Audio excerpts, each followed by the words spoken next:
chamar atenção aqui, pessoal.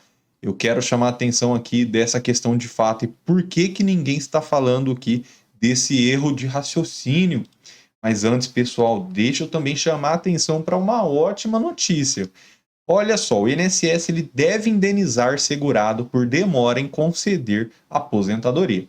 Devido ao alto grau de culpa da autarquia, a primeira turma do Tribunal Regional Federal da Terceira Região manteve a condenação do INSS ao pagamento de indenização de R$ 8.000 a um segurado pela demora em conceder a aposentadoria por tempo de contribuição determinada judicialmente. R$ 8.000 só de danos morais pela demora. O que aconteceu? O benefício foi concedido, só que à época foi determinada a sua implementação imediata, mas foi cumprido só 2 anos depois. Então, foi concedido em 2010, sendo cumprido somente em 2012. Olha só, o INSS, mais uma vez, descumprindo decisões judiciais, pessoal. Abre o olho, muita atenção aqui. O segurado acionou a justiça e, em primeira instância, a autarquia foi condenada a pagar indenização por danos morais. E no TRF2 o entendimento foi mantido, pessoal. Atenção, viu? Mesmo que saia aqui a nossa tão esperada vitória da revisão da vida toda, fale para o seu advogado ficar de olho aberto, assim como nós estamos para os nossos clientes em todos os estados do Brasil, pessoal. Nós temos um sistema muito bem organizado, então estamos de olho porque cada decisão precisa ser cumprida. O INSS demorou, sem qualquer justificativa, mais de 2 anos para dar cumprimento a uma determinação judicial. Tinha sentença, tinha decisão judicial e mesmo assim o INSS descumpriu por 2 anos. Isso aqui é um grande absurdo, pessoal. Determinação judicial de imediata implantação de benefício previdenciário em favor do autor. Situação que ultrapassa os limites de um mero dissabor, ensejando dano moral passível de compensação pecuniária, pessoal. Então, abre o olho, viu? Abre o olho porque nós vamos ver aqui também a revisão da vida toda. Eu quero saber por que que ninguém está falando disso. Eu já começo com questionamento. Eu já começo questionando. Porque olha a questão que foi apresentada sobre os pontos que estão em análise. Diante da apresentação do voto do ministro Nunes Marques, averigou-se que o mérito analisando se pautou de questões descontextualizadas com o objetivo da revisão que visa a aplicação da regra definitiva aos segurados que já estavam filiados antes da entrada da Lei 9.876 de 99, visto que o voto está conduzindo os demais ministros desta corte a equívocos interpretativos e conduzindo-os a um erro material que não for apurado diante a garantia do contraditório e da ampla defesa. Pessoal, isso aqui eu trouxe de dentro do processo. Eu quero saber por que que ninguém está falando nisso. Por mais que o ministro tenha alegado que o artigo 2º e 3º da Lei 9.876, que foi essa lei da regra de transição, não seja direcionado aos segurados do regime geral de previdência social, verifica-se que há um equívoco no raciocínio. Uma vez que a legislação é direcionada aos aposentados e dependentes do INSS. Olha só o que foi grifado dentro do processo no STF da revisão da vida toda. Está grifado aqui, pessoal, vou ler para vocês. O próprio preâmbulo prevê que dispõe sobre a contribuição previdenciária do contribuinte individual, o cálculo do benefício e altera os dispositivos das leis 8.212, 8.213 e da outras providências. Então vale ressaltar que todas as regras de transição de natureza previdenciária autorizam que o segurado opte pela que achar mais vantajosa, em respeito ao ato jurídico perfeito, segurança jurídica e direito adquirido, não podendo o legislador compelir ao segurado que o mesmo seja enquadrado na regra que não lhe é benéfica, pois, se assim for, não estaremos diante de uma regra de transição.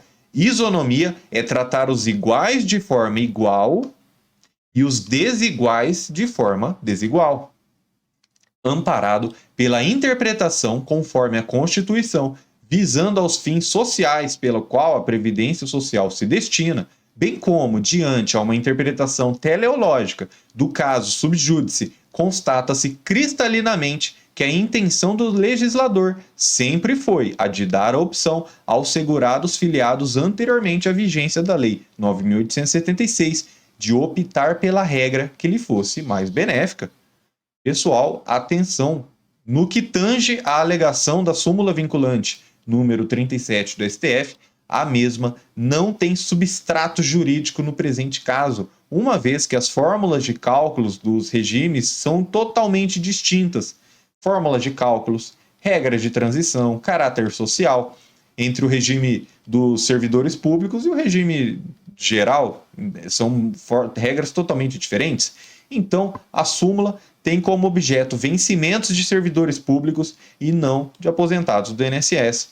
Mesmo com a alegação de que a utilização de todo o PBC o legislador tinha por intenção reduzir os benefícios pagos pela autarquia previdenciária, na verdade, a intenção do legislador foi de adequar a isonomia dos segurados em relação à percepção dos valores de aposentadorias e demais benefícios do regime geral. Ainda que essa interpretação esteja equivocada, deve esta Corte analisar se as regras de transição da Lei 9.876 estão de acordo com a Constituição, uma vez que se realmente a intenção do legislador foi reduzir os pagamentos de benefício do INSS, tal permissão não deve ser acolhida por esta excelentíssima Corte, egrégia Corte, pois dará aval para o enriquecimento sem causa por parte do INSS. Aí é verdade, né, pessoal? O dinheiro foi lá, e aí o enriquecimento sem causa não pode acontecer, é ilícito, né, pessoal? E o eminente ministro comete erro material. Está grifado dentro do processo no STF. O próprio processo grifado aqui, pessoal. O eminente ministro comete erro material ao dizer que efeitos ex nunc seriam para quem ingressou ao regime geral de previdência antes da edição da lei de 99, sendo que, na verdade, o efeito ex nunc incidiria para quem se aposentou a partir da edição da referida lei. Eu quero saber por que ninguém está falando disso. Então, comenta aqui, eu quero a revisão da vida toda, pessoal. Comenta aqui, eu quero a revisão da vida toda. E vamos continuando aqui, porque em relação ao déficit do erário, não deve prosperar tal argumento. O INSS lançou em seu recurso supostos critérios econômico-financeiros como fundamentos exclusivos para a reforma do julgado do colendo STJ, Superior Tribunal de Justiça.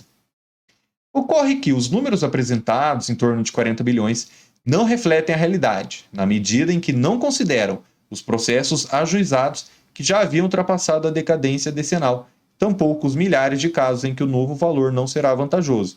Vale ressaltar que a nota técnica apresentada ao STJ fora sabiamente desconsiderada pelos ministros daquela corte.